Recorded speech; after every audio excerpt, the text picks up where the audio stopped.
लोकसभा चुनाव में भले कुछ महीने का वक्त बाकी हो, लेकिन चुनाव की सियासी तपिश अभी से महसूस की जा सकती है।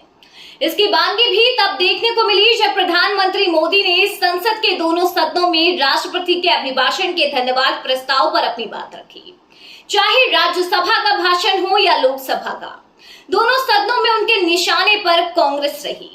इस दौरान उन्होंने मोदी 3.0 के विजन का एजेंडा भी सेट किया और ये भविष्यवाणी कर दी कि इस बात को लेकर वो आश्वस्त हैं कि आगामी चुनाव में बीजेपी पूर्ण बहुमत से सरकार बनाएगी।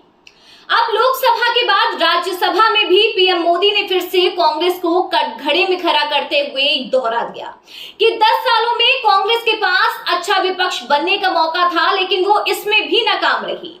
यहां तक ओबीसी आरक्षण को लेकर पंडित जवाहरलाल नेहरू की चिट्ठी पढ़ते हुए उन्होंने कहा कि कांग्रेस जन्म से ही आरक्षण की विरोधी रही है। ऐसे में सवाल उठता है कि पीएम मोदी विपक्ष के किसी भी अन्य दल पर तीखा हमला बोलने के बजाय कांग्रेस पर ही क्यों हमलावर नजर आते हैं और इसके पीछे की रणनीति क्या है। नमस्कार दोस्तों, मैं आपके साथ अंशिका। राजनीतिक जानकार मानते हैं कि पीएम मोदी यूं ही कांग्रेस पर निशाना नहीं साधते, बल्कि उसके पीछे सियासत छुपी है।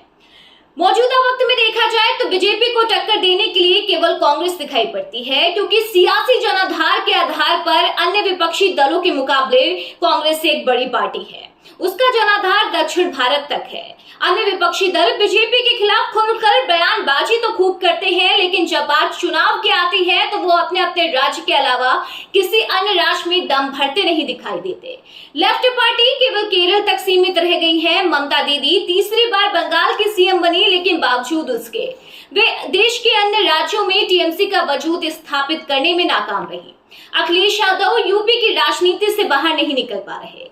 साउथ में एमके स्टालिन और केसीआर राज्य के दायरे में बनकर रह गए हैं। जगन मोहन रेड्डी का हाल भी कुछ ऐसा ही है।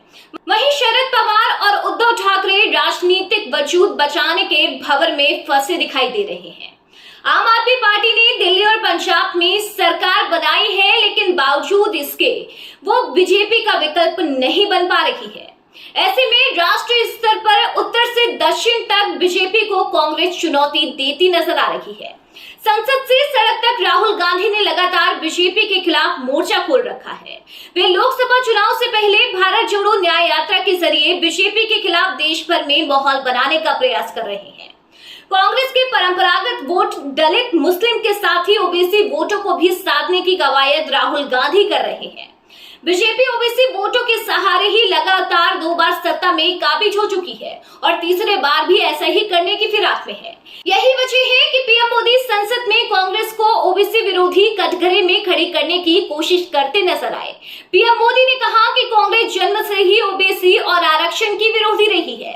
यहाँ तक पीएम मोदी ने विपक्ष गठबंधन के बीच खींचतान का ठीकरा भी कांग्रेस के सिर पर फोड़ा और कहा कि उन्हें अपने इस कुनबे में एक दूसरे पर विश्वास नहीं है, तो ये लोग देश पर कैसे विश्वास करेंगे। जानकारों का मानना है कि इंडिया गठबंधन जिस रूप में बनाने की कोशिश हो रही है, अगर वो बन जाता है तो चुनाव में बीजेपी को बड़ी चुनौती का सामना करना पड़ेगा। बहरहाल मिशन 24 से पहले सियासी गलियारों में भी हलचल तेज हो गई है। कांग्रेस भारत जोड़ो के जरिए राहुल गांधी की जननायक नेता की इमेज गढ़ने की कोशिश कर रही है, ताकि मोदी बनाम राहुल का नैरेटिव बनाया जा सके। कांग्रेस के दांव पर पीएम मोदी ने राहुल गांधी पर तंज कसते हुए कहा था, कांग्रेस ने अपने युवराज को एक स्टार्टअप बनाकर रख दिया है। अभी वो नॉन स्टार्टर है, ना तो लिफ्ट हो रहा है और ना ही लॉन्च हो रहा है। कुल मिलाकर देखा जाए तो मोदी बनाम राहुल की लड़ाई बीजेपी का फुल प्रो प्लान माना जा रहा है, जिसका मुकाबला बीजेपी आसानी से कर सकती है, क्योंकि पीएम मोदी की पॉपुलैरिटी और करिश्मे के आगे राहुल गांधी की चमक अभी भी फीकी है, जिसका इस्तेमाल कर बीजेपी ने 2014 और 2019 के चुनाव में बम्पर जीत हासिल की थी और शायद 2024 में भी बीजेपी इसी रणनीति के तहत आगे बढ़ रही है।